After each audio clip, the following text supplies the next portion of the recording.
Tim Houston is a best-selling author, speaker, and entrepreneur. For almost 2 decades, he's dedicated himself to helping businesses of all sizes to become more profitable, productive, and prosperous. Crowned the Czar of Networking by CBS Radio, Tim has positively impacted thousands of business people through his high-energy workshops, motivational presentations, and mentoring sessions on strategic business networking, public speaking, and referral marketing and generation strategies across the United States.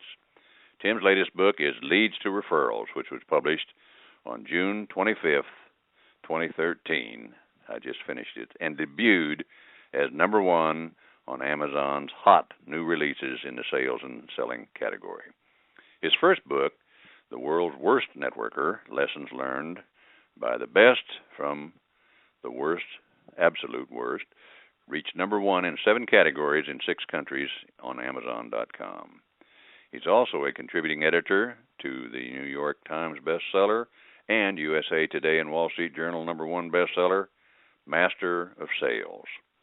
Tim's articles on the topics of business networking and word-of-mouth marketing have been translated and published in magazines, newspapers, and blogs around the world. Over the years, he's been interviewed by many local TV and radio shows, and the books and projects he's been involved with have been featured in the New York Times, the Wall Street Journal, Entrepreneur Magazine, Business Week, and USA Today. Ladies and gentlemen, please welcome Tim Houston. Thank you very much, Gail. Boy, that's a heck of an introduction.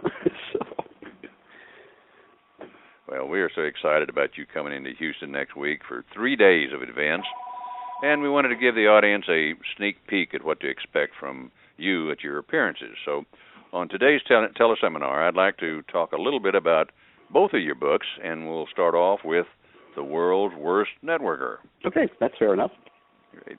Well, your first book, The World's Worst Networker, has been called The Definitive Guide of How Not to Network. So how did you come up with that idea for the book, and what motivated you to write it? Oh, boy. Well, do we have 3 years? So, no, seriously. I've been networking, I guess you could say professionally, business networking for almost 2 decades now. And what I have gone through is experiences that other people, I found out, have gone through. There would always be occasion, whether it was at a business networking group, a chamber of commerce, business after hours, where you would meet people and you just kind of wonder, how the heck are they in business? The way they behave, the things that they say, the things that they do, it's just really, really bad, for lack of a better word. But I would always ask myself after every encounter that I would have with these types of people, what lesson did I learn from that? What did I learn to do? What did I learn what not to do? And over the years, I would just put it in the back of my mind, and every so often when I would run into other people, whether it's in organizations like BNI or the Chambers of Commerce or what have you, these sort of became like war stories. And we would share our experiences. And then I would ask them, so what lesson did you learn from interacting with these bad networkers?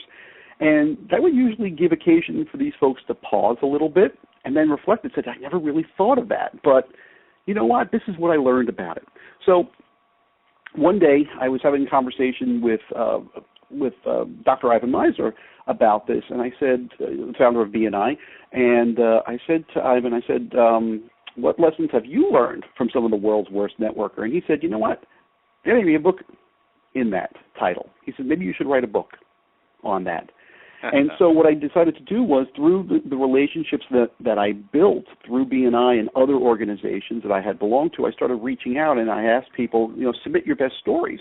And what I did was I was put into contact with a lot of well-known experts in the field of networking and relationship building, and also a lot of people who are experts in their own right, but they may not be household names. And what ended up happening was we had submissions from all around the world for this project that I took on, and I chose 19 contributing authors to share their stories of their encounters with the world's worst networker. And we put this out in 2011, and as it said in the intro, it became a #1 bestseller in 7 countries on Amazon.com. Really, and Gail, the funny thing is, if it wasn't for networking, that book would probably never become a number one book. The relationships that were built in networking. So it works. You start off with a warning, and that's Mm-hmm. not typical of the How to Network books. Mm-hmm. How did you get the stories that you share? Well, the warning of the book, it starts off, it says, this is not your typical How to Network book. So don't basically expect to hear the same thing that you've heard other people say. You know, the author Jim Collins, who wrote the book Good to Great, he says in his book Good to Great that great companies not only have a to-do list, they have a stop doing list. So what I decided to do is to take it from that vantage point of what not to do. And the stories were all reflections of the actual experiences of these nightmares of networking. So we changed the names to protect some of the guilty parties. But as I mentioned before, I asked for contributions from people to share their stories and the lessons that they have learned from their encounters with some of the world's worst networkers, the people that they perceive to be the world's worst networkers. And I wanted this book to be a lighthearted yet serious in some cases, in one or two stories, actually a little scary, true stories, and in some cases even the true confessions of some of the people who are even contributors of the book who once were a networking mess and transformed into a networking success. So these are all the true stories of the experiences, the war stories, if you will, again, with the notion of helping the reader to really know what not to do by looking at the example of other folks. Well, it's a great book. I've really enjoyed it. And in the book you write that some of the world's worst networkers fall into 4 categories. Can you briefly explain what those categories are? Sure, certainly. You know, when looking at all these contributions, I realized that there are certain categories of networkers, such as the most unwanted list. Now, the most unwanted list, these are the most common world's worst networkers. They're not wanted to be experienced in any situation, and you'll find them in almost any type of situation, whether it's in a networking group, a trade show, a business expo, a chamber of business card exchange, what have you. You're always going to find at least one of these people that are there. Then we have some individuals that I call the environmental disasters. Now, they are typically found maybe in 1 or 2 different types of networking situations. With the rise of social media, we now have what I call the online outlaws. Now, the online outlaws typically behave one way offline and a totally different way online. And then the last category, these are the reformed world's worst networkers. I call the section of the book of the category From a Mess to a Success. And these are the folks who were once, they viewed themselves as a really bad or one of the world's worst networkers, and these are their stories of how they basically made that conversion into becoming a great networker from the lessons that they learned, some cases the hard way. You know, I have run into some of those cases. You got an example of one of the world's worst networkers that people often encounter you could share with us? Oh, my goodness. There's just so many. You know, there's one that I wrote about that I think I see almost everywhere, and I call this guy the Wanderer. And this is the type of individual that goes from networking event to networking event to networking event to networking group and never plants any roots.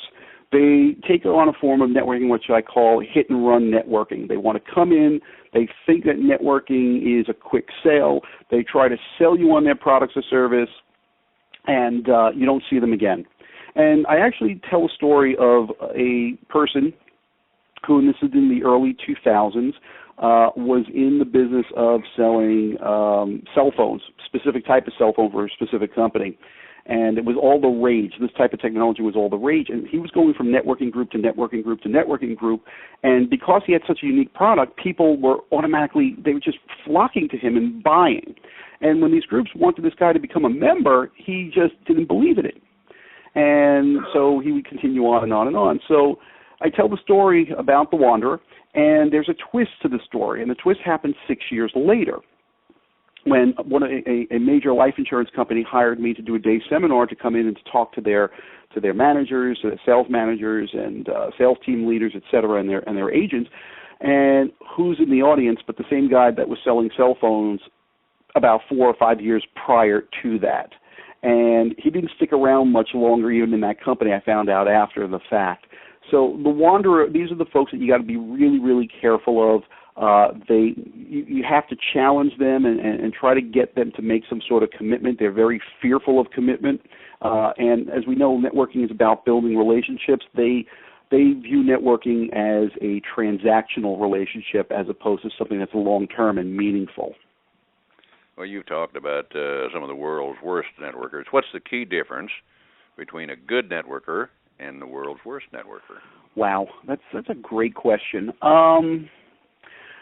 I think first and foremost, it's all about attitude. The world's worst networkers typically have what I call the mercenary mentality. Now, they go to networking events and they believe, first of all, it's all about them. And they have that what's in it for me kind of perspective. So they're the individuals that when you meet them, all they want to do is talk about themselves, how great they are, how great their company is. And they're the ones who are always confusing networking with selling, which are two different but mutually exclusive processes and events. I think, though, Gail, that the great networkers approach their networking efforts with a different type of attitude and mindset. They come to the table with the how can I help you? They really focus on building relationships, and they help other people to achieve their goals. Sort of like what the late Zig Ziglar always said, that you can get anything out of life if you help enough people get what they want out of life. And I think the great networkers are the folks who build bridges and deepen relationships, whereas the world's worst networkers, through ignorance and perhaps even arrogance, end up burning bridges and isolating others. Well, you've done a lot of networking over the years. What's the one thing that you did right when it came to networking? Oh, wow. One thing I did right. You know, when I started out, for the first few years when I was told to go forth and network, basically, and I know I needed to network, I made all the mistakes. I'll confess, I was one of the world's worst networkers.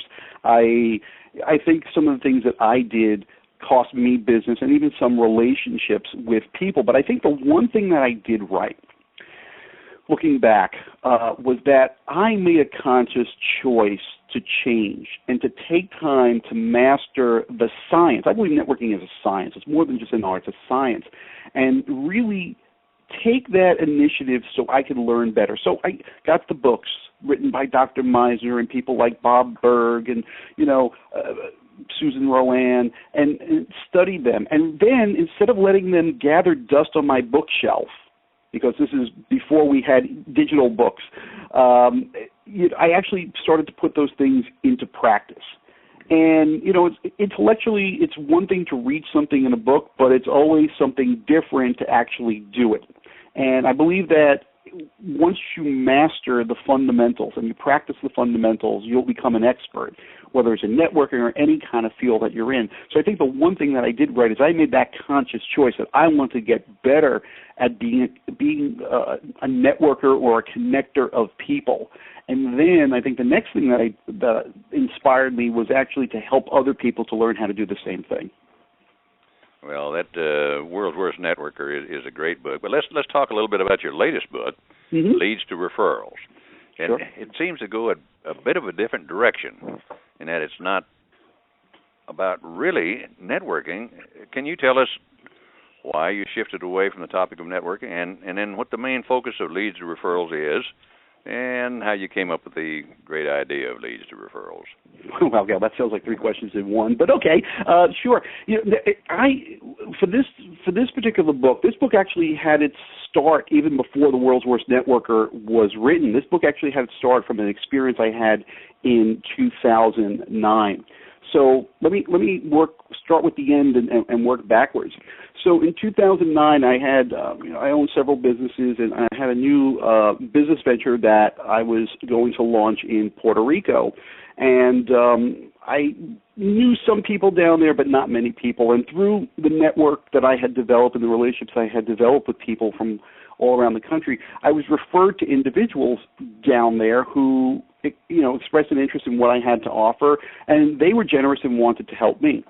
So one gentleman who was perhaps the most successful insurance agent on the island, was one of these people that I was being introduced to and connected with. And after hearing about my business venture, he promised to introduce me to as many people as he possibly can. Now, Miguel, no exaggeration, this guy showed up in a $90,000 Jaguar at the time. He had a $25,000 Rolex watch on. His shoes were probably $700, $800 shoes. And everything about this guy exuded success. It said, this is a successful guy, and everyone seemed to know this guy. I mean, he could not walk down the street without people knowing who he was. He was a star. So in our conversation, at the end of our conversation, he turns to me, he says, and now I need you to help me. I said, I have to help you? He said, yes. He said, I need you to help me get more referrals. You're this networking expert. He said, I've read all the books and I've had, followed the seminars and the tapes, but everyone thinks I'm so successful I don't need new business. I need you to come up with a solution that's going to lead to more referrals. And it was from that point I started thinking about how many people, and just from my own experience also, how many people go out there and they network and they build large networks of people and large networks of relationships and then don't necessarily know what to do. Because people become, I found in almost 20 years that there's a lot of people, because we live in this world where, especially nowadays, if you're a business owner or if you work for a company, it doesn't matter, we're in this super high-pressured world where everything's clamoring for our attention. I think we all have a case of ADD to some degree, and people are not necessarily thinking of you to refer you business. So in essence, people become relationship rich, but yet referral poor.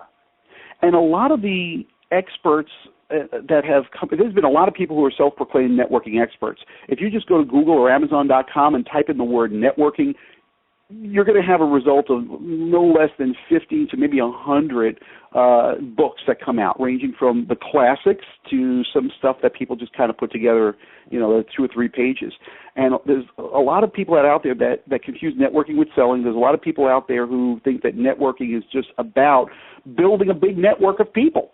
And I think social media has something to do with that. So you have all these experts that are out there that are proclaiming, that to build a big network and the business will come. But what they don't teach you is how to get that business. So Leads to Referrals, what I decided to do was to focus on specific strategies. This is what to do after you've built your network.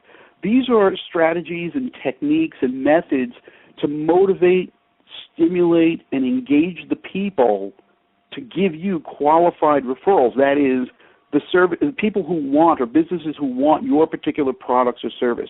So what I lay out in Leads to Referrals is 16 strategies, which I think are some of the best strategies that I have come up with and worked with my clients when they've hired me to help them to develop a referral generation program, as well as others around the world have used. And even, believe it or not, with some universities from around the world, some studies, I cite a lot of studies in the book and case studies of what people actually did to generate more referrals for their particular business. So I kind of summed it all up and show step by step how to do this in Leads to Referrals.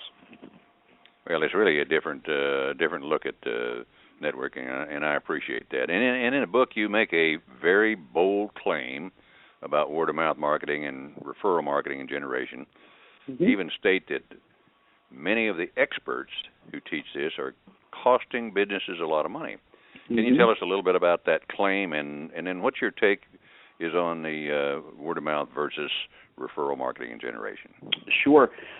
In the beginning, and when I say in the beginning, I'm saying maybe about 20, 30 years ago, people would use the word or the phrase word-of-mouth marketing and word-of-mouth referrals interchangeably. As business has evolved, and I think especially with the advent and the further development of social media, word of mouth and referral marketing and referral generation are two separate sciences, if you will. They're two separate processes. So what happens is that I think there's been an evolution, maybe even an unnoticed revolution that goes largely. Most people don't, see this, and that is that referral marketing nowadays and word of mouth marketing are not the same. And let me give you some examples. Word of mouth marketing is a passive activity. Now, it's true that word of mouth can go viral. People could say great things about you or your business and share it with other people. They could also say a lot of negative things, and that could have a tremendous impact on your particular business. Now, if you cultivate it and develop it correctly, it could do real wonders. But word of mouth marketing relies on other people to spread that word. Okay? You, as the subject of the word of mouth, can't fully control it. Now, for example, when we go networking, we find ourselves in different situations. The things that we're doing and the relationships that we're building further reinforce the positive word of mouth that's out there about ourselves as well as our businesses. So, positive word of mouth will help people to spread the stories about you and your business, and that creates an opportunity to generate new business. But it's still a passive activity. Referral marketing, referral generation is a little different. It's geared towards the people who have a specific interest, want, need, or desire for your product. So it's more targeted. And when you generate and you cultivate referral marketing and things towards that target market, you have a direct influence in the outcome of getting the referrals that you actually want. Okay, but the thing is that it has to be systematized. It just can't be haphazard. And unfortunately, a lot of business people still get confused that, well, they're saying great things about my business. Well, let me give you a great example about that. Let's use Facebook. Let's go to the social media sphere. The like button, in many cases, used to mean that, okay, someone likes a service or a product or what a person has to say. The liking of the like button on Facebook has actually been diminished. I think a lot of people just use it just to acknowledge that they've seen something. It doesn't necessarily mean that, I like what this person actually has to say, or I like this person personally. A lot of people just use it as an acknowledgement. Just as much as you might like a certain individual because they're your friend and you have a great relationship, but you may not hire them, or you may not even refer them any business because of other things that you know about them or about their business, or maybe you just don't know how to. So my point is that until we start really differentiating and it's very, very clear, instead of the old stuff being perpetuated, I think it's costing a lot of businesses business, potentially thousands, if not hundreds of thousands of dollars each and every single year. Because the old notion of if you build it, they will come is absolutely false. You still have to promote it. You still have to do things to entice and to motivate people to refer you the business. And it starts off already with the contacts that you've already made, the contacts that count. The subtitle leads to referrals is getting rewarding referrals from your contacts that count. So the relationships in there, and those contacts could be people in your network. They could be your clients, your patients, your customers, whatever the case might be. Well, thank you for the difference there, Tim. And I've just read these Referral a couple of times, and I'm going to read it many more. But it's got some great proven ideas for businesses to use in order to generate those quality referrals. So I was reading in the reviews on Amazon.com that one reader had said basically what Mr. Houston does is give the systems and processes for referrals that will make getting referrals profitable a part of the business process instead of just something that business owner hopes will happen. Now, what do you think that so many people take a hopeful approach to getting referrals? That's a good question. I think there's a few factors as to why they just hope. Again, there's that notion of that, well, if I did a great job for somebody else, they'll refer me business. And in Leads to Referrals, I debunk that because there's been a lot of research, and I call it the big disappointment for so many business people that are out there. And there's been a lot of research done in recent years that show that just doing a good job is not necessarily going to lead to more referrals from your satisfied clients. I actually cite a study that was done in 2010. It's called The Economics of Loyalty. And Advisor Impact, Charles Schwab, and researchers at Texas Tech found that most satisfied clients do not refer new potential clients. And what the study reveals, and I discuss it a little bit in the book, is that 91% of satisfied clients said that they would be very comfortable with providing referrals. Now, 91% of satisfied clients, right? But only 29% of them actually do. Big disparity. So when you have the myths that are out there of people that are, figuring out, well, all I have to do is have a great product or a great service, or people will, just flock to me because of positive word of mouth, that's not necessarily the case. So the strategy becomes, I think, in their mind, it's a hopeful strategy. They just hope it's going to happen.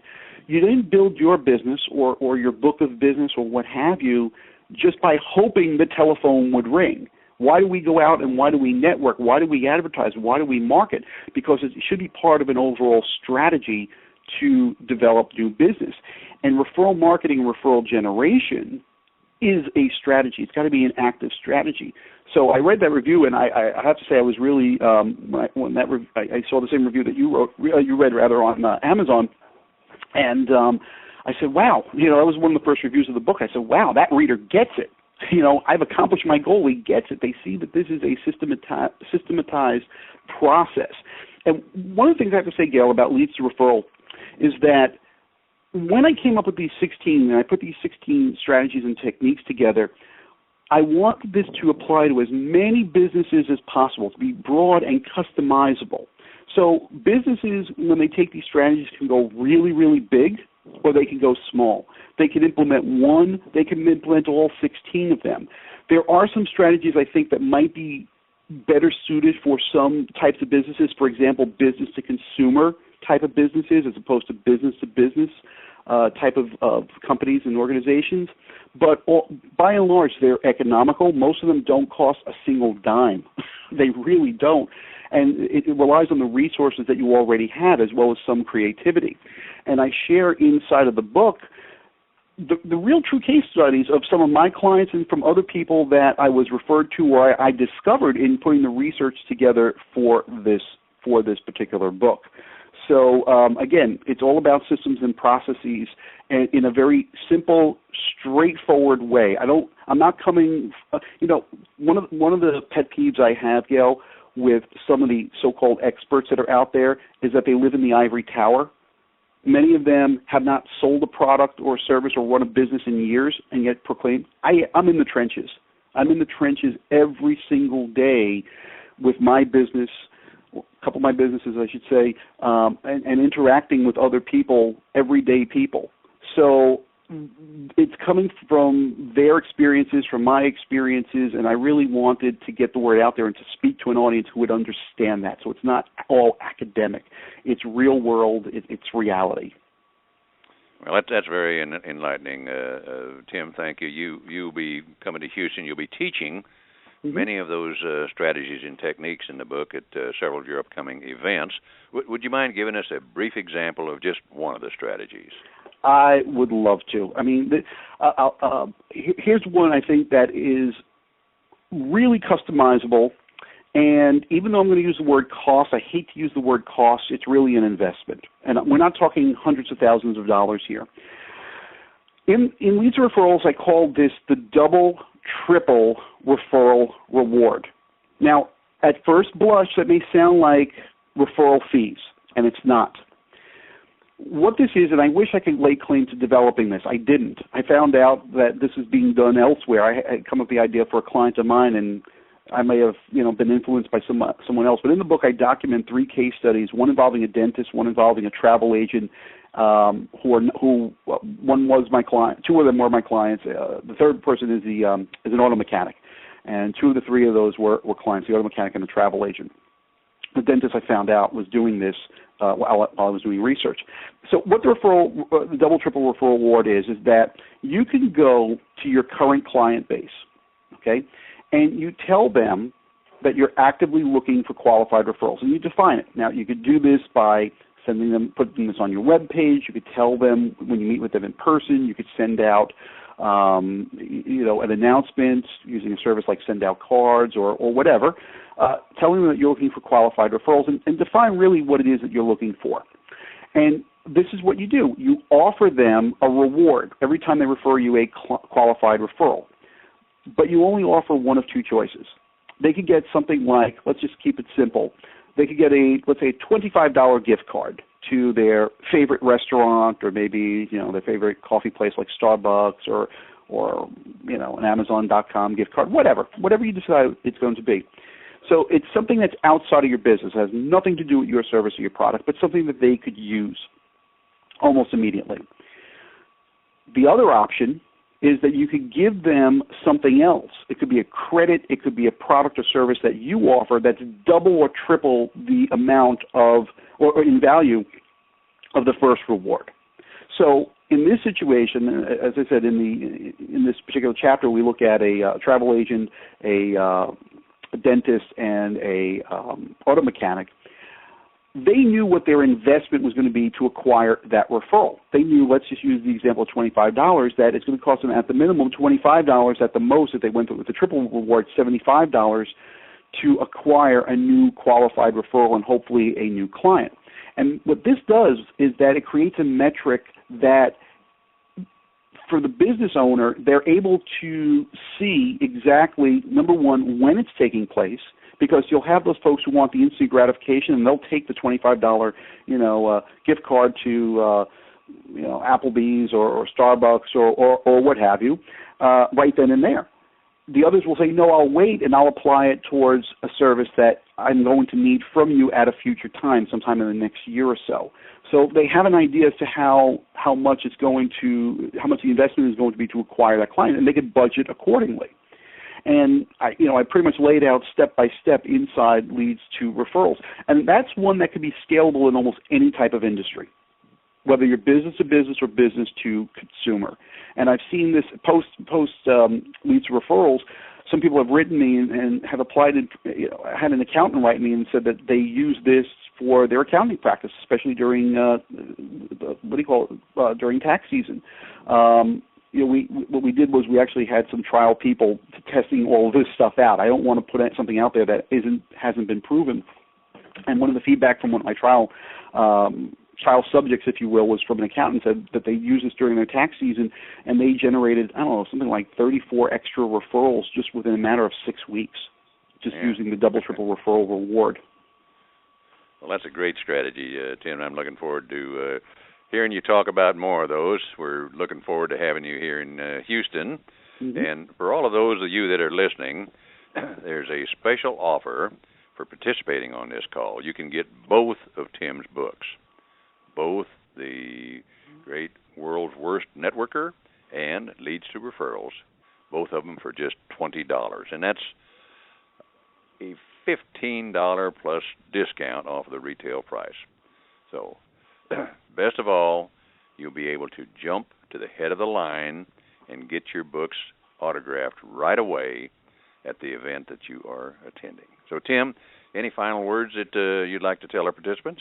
Oh, I'm just really looking forward to meeting as many folks in Houston and to help them to grow their business and to make their business and their networking and their referral generation efforts to become more productive, more profitable, and more prosperous.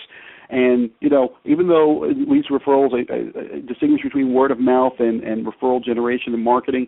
Word of mouth is going to be helpful, so don't keep this a secret. We have events. I'm going to be at a Lunch and Learn on Monday. Actually, I think we're doing 3 events on Monday. And Main Street Chamber in Sugar Land. We're doing a Lunch and Learn, I think, on Tuesday. There's some BNI activities that are going on with chapters.